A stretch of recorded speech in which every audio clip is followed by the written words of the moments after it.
Hello, everyone. Welcome back to Note to Self. Today, I want to talk about something that every single one of us experiences, but we don't always know how to handle it in the moment, and that is the spiral. You know, when one little thought or trigger suddenly becomes 10 more, and before you know it, you're caught in a loop of stress, self-doubt, or worry. That's what I mean by a spiral. And today I want to share not only what a spiral really is to better understand what's happening in your mind and body, but also how to stop it and bring yourself back to center. So first, let's name it. A spiral is when one thought, feeling, or situation snowballs into a cascade of other negative thoughts and emotions. It might look like this. You get a piece of bad news at work and instantly the story starts forming. This always happens. I'll never figure it out. What if I fail? What if everything falls apart? Or maybe you're scrolling on social media and suddenly you're comparing yourself to others. They're ahead of me. I'm not good enough. Everyone else has it together but me. That's a spiral. When we go from one moment of discomfort into an avalanche of fear-based thinking. So, why does this happen? First of all, it's important to know that it's normal. Our brains are wired with what's called a negativity bias, which means we pay more attention to threats or potential problems than to neutral or positive things. It's part of our survival wiring.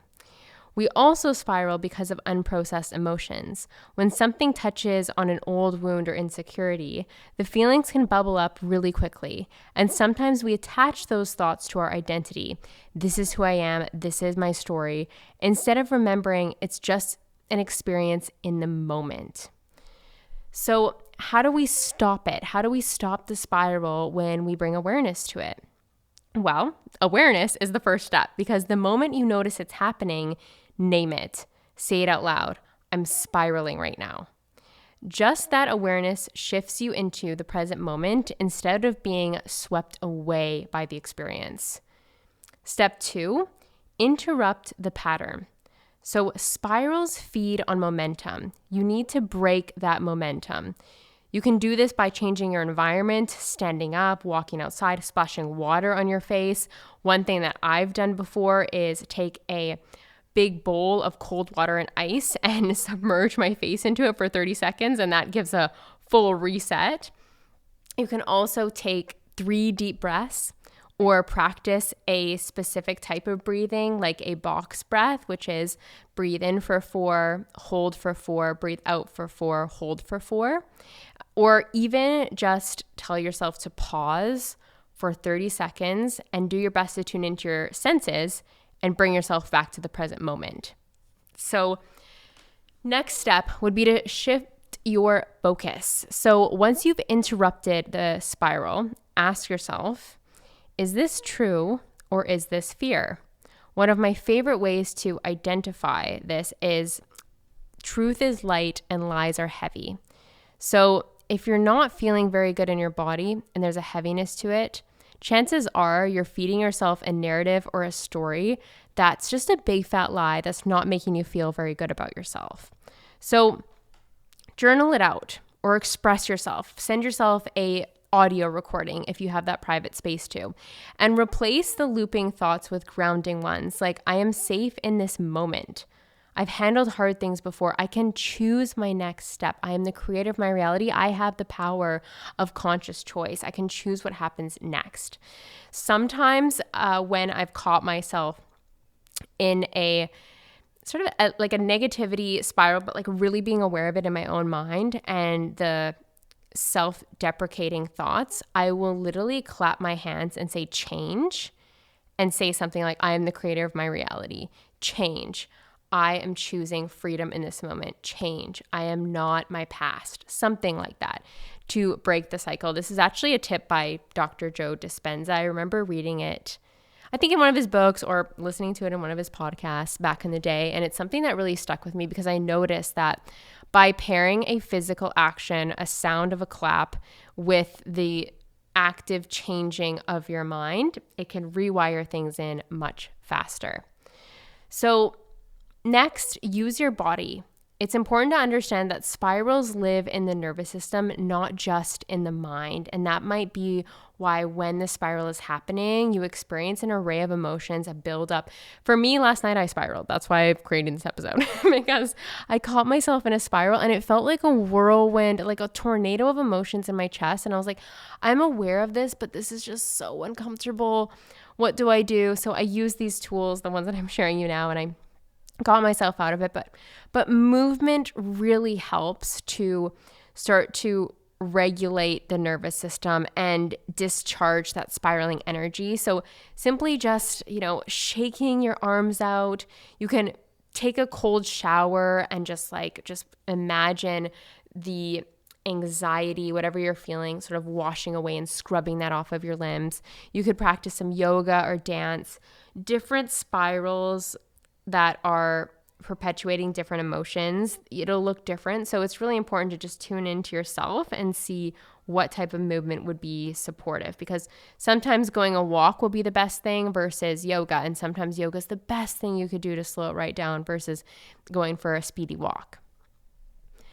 And the final step is compassionate redirection. The goal isn't to never spiral again. We're human beings. The goal is to gently bring yourself back each time without judgment. And this can be really tricky. I know for myself, I told you guys I was spiraling last night and I'm like, I know better than that. I know better than that. Why did it happen? But when I reflect on the learnings that came from that experience, which there was a lot of gems there, I realized, okay, I can see how all of that was in its right order somehow, as in that happened for a reason and many reasons, because I've learned a lot of things about myself and I know I won't ever let myself spiral out in the same way again. So be compassionate with yourself. Keep bringing yourself back on track. And as I just mentioned, that saying like all is in the right order, what I've found is that if I'm really caught up in being hard on myself and judging myself about spiraling or not being able to catch like a rogue narrative in my mind, I come back to saying all is in the right order. Because sometimes for me, it's along the lines of everything happens for a reason and everything's unfolding in my favor. But spirals can be very uncomfortable and they can come out of nowhere sometimes because we never quite know when we're going to get triggered. And when I repeat to myself, all is in the right order, all is in the right order, and start to slow my breathing, start to just put a hand on my heart, just bring myself into the present moment, I found that that statement itself starts to attune me to the present moment in a way that this is happening in my favor can't, because my mind wants to argue with that. My mind wants to be like, no, this is uncomfortable. How could this possibly be happening in my favor in this moment? So all is in the right order. And just continue to say that to yourself. Bring yourself back. It's important to also note that when you're experiencing a spiral, it can really thrive in the body. So what I try my best to do is keep my mind out of it, because the mind is going to keep trying to create meaning around what you're experiencing in your body. And in those moments, I would say it's most likely that it's not going to be very nice to you. It can really pick on you. So begin to remind yourself that this has to do with feeling, not logic in this moment. That's something that I tell myself, and it just reminds me to stay in my body and continue to put down the thoughts of the mind. And what I mean by put down is like recognize, I don't need to go there right now. I don't need to think that right now. I don't need to project that into my future. I don't need to say these mean things to myself. I just need to come back to the body, bring my focused awareness back into the body, and that starts to shift things really quickly. So here's the truth. Spirals happen to all of us. They don't mean that you're doing something wrong. They just mean that your brain is running an old program.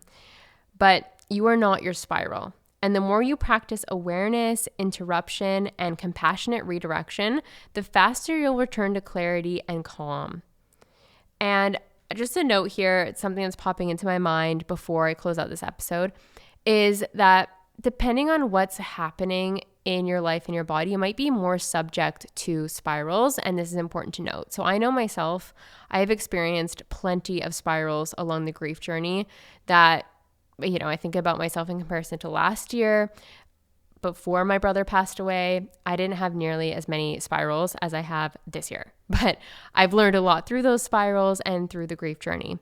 Also, for the females out there who are listening to this podcast, your menstrual cycle, typically the luteal phase is a space that I know myself, I can be very susceptible to spiraling, as well as when I have my moon, I'm on my moon, and that's just because hormones are changing. The body can feel really uncomfortable. You can feel really uncomfortable on the inside. It's going through a lot of different processes and transformations and release in that time. And that can also contribute to, I would say, the mind being a bit more picky or like susceptible to picking on yourself.